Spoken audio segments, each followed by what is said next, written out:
سرکار دو عالم حضرت محمد صلی اللہ علیہ وآلہ وسلم اپنے صحابہ کرام رضی اللہ تعالیٰ عنہم کے درمیان تشریف فرما تھے کہ ایک یتیم جوان شکایت لیے حاضر خدمت ہوا۔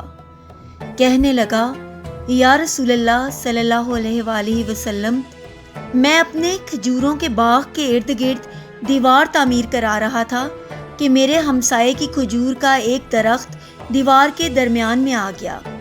میں نے اپنے ہمسائے سے درخواست کی کہ وہ اپنی کھجور کا درخت میرے لیے چھوڑ دے تاکہ میں اپنی دیوار سیدھی بنوا سکوں۔ اس نے دینے سے انکار کیا تو میں نے اس کھجور کے درخت کو خریدنے کی پیشکش کر ڈالی۔ میرے ہمسائے نے مجھے کھجور کا درخت بیچنے سے بھی انکار کر دیا ہے۔ سرکار صلی اللہ علیہ وآلہ وسلم نے اس نوجوان کے ہمسائے کو بلاوا بھیجا۔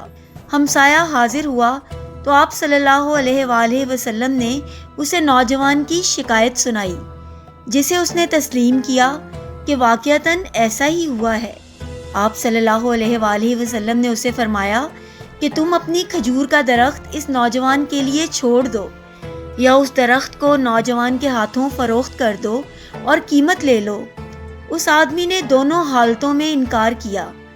آپ صلی اللہ علیہ وآلہ وسلم نے اپنی بات کو ایک بار پھر سے دہرایا، کھجور کا درخت اس نوجوان کو فروخت کر کے پیسے بھی وصول کر لو اور تمہیں جنت میں بھی ایک عظیم الشان کھجور کا درخت ملے گا جس کے سائے کی طوالت میں سوار 100 سال تک چلتا رہے گا۔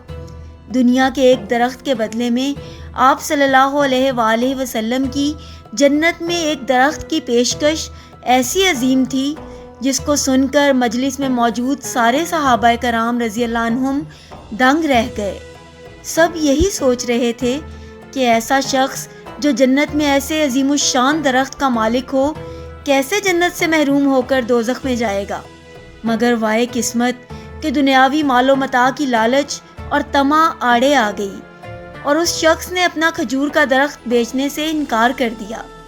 مجلس میں موجود ایک صحابی ابا الدہدہ رضی اللہ تعالیٰ عنہ آگے بڑھے اور حضور اکرم صلی اللہ علیہ وآلہ وسلم سے عرض کی، یا رسول اللہ صلی اللہ علیہ وآلہ وسلم، اگر میں کسی طرح وہ درخت خرید کر اس نوجوان کو دے دوں تو کیا مجھے جنت کا وہ درخت ملے گا؟ آپ صلی اللہ علیہ وآلہ وسلم نے جواب دیا، ہاں، تمہیں وہ درخت ملے گا۔ ابا الدہدہ رضی اللہ تعالیٰ عنہ اس آدمی کی طرف پلٹے اور اس سے پوچھا، میرے کھجوروں کے باغ کو جانتے ہو؟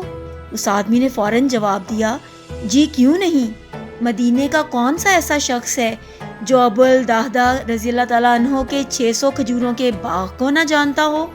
ایسا باغ جس کے اندر ہی ایک محل تعمیر کیا گیا ہے، باغ میں میٹھے پانی کا ایک کنواں اور باغ کے ارد گرد تعمیر خوبصورت اور نمایاں دیوار دور سے ہی نظر آتی ہے۔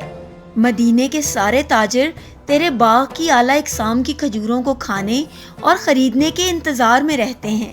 ابو الدہدہ رضی اللہ تعالیٰ عنہ نے اس شخص کی بات کو مکمل ہونے پر کہا، تو پھر کیا تم اپنے اس کھجور کے ایک درخت کو میرے سارے باغ، محل، کنویں اور اس خوبصورت دیوار کے بدلے میں فروخت کرتے ہو؟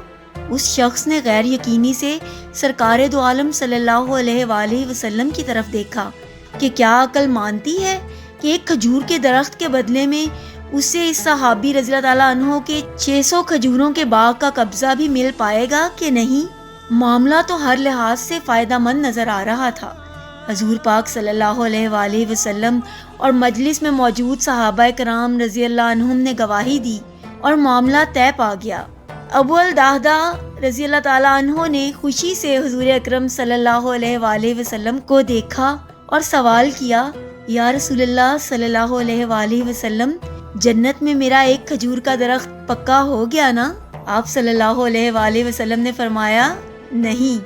ابا الدہدہ رضی اللہ تعالیٰ عنہ سرکار صلی اللہ علیہ وآلہ وسلم کے جواب سے حیرت زدہ ہوئے۔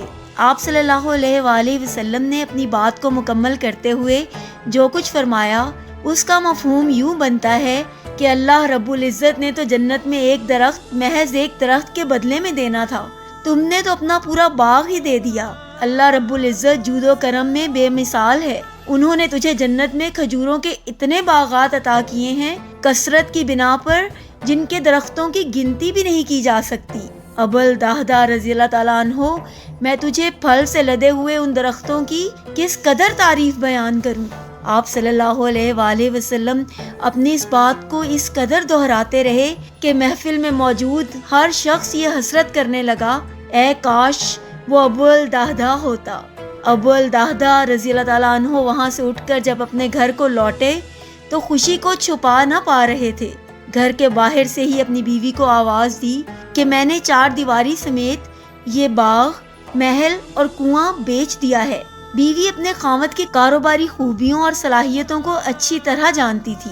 اس نے اپنے خاوند سے پوچھا، ابو الدہداء کتنے میں بیچا ہے یہ سب کچھ؟ ابو الدہداء رضی اللہ تعالیٰ عنہ نے اپنی بیوی سے کہا کہ میں نے یہاں کا ایک درخت جنت میں لگے ایسے ایک درخت کے بدلے میں بیچا ہے جس کے سائے میں سوار 100 سال تک چلتا رہے۔ ابو الدہداء رضی اللہ تعالیٰ عنہ کی بیوی نے خوشی سے چلاتے ہوئے کہا، ابو الدہداء تو نے منافع کا سودا کیا ہے، ابو الدہداء تو نے منافع کا سودا کیا ہے۔ سبحان اللہ۔ امید ہے آپ کو آج کی ہماری ویڈیو پسند آئی ہوگی۔ ایسی ہی بہترین ویڈیوز دیکھنے کے لیے پلیز ہمارے چینل کو سبسکرائب کیجیے۔ شکریہ۔